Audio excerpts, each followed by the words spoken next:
ब्रह्मण्यं सर्वधर्मज्ञं लोकानां कीर्तिवर्धनं लोकनाथं मखद्भूतं येष मे सर्वधर्माणां भवमोऽधिकतमो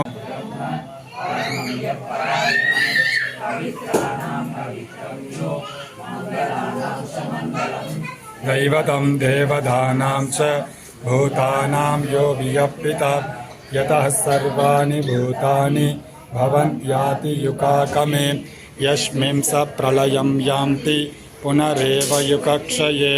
तस्य लोकप्रधानस्य जगन्नाथस्य भूपते विष्णोर्नाम सहस्रं मे शृणु पापभयावहं यानि नामानि गौणानि विज्ञातानि महात्मनः ऋषिभिः परिगीतानि तानि वक्ष्यामि भूतये ऋषेन्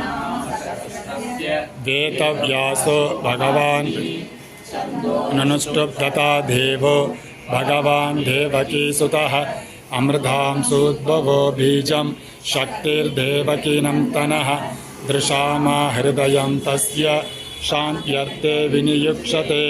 विष्णुं जिष्णुं महाविष्णुं प्रभविष्णुं महेश्वरम् अनेकरूपदैत्यान्तं नमामि पुरुषोत्तमम् अस्य श्रीविष्णोर्दिव्यसहस्रनामस्तोत्रमहामन्त्रस्य श्रीवेदव्यासो भगवान् ऋषिः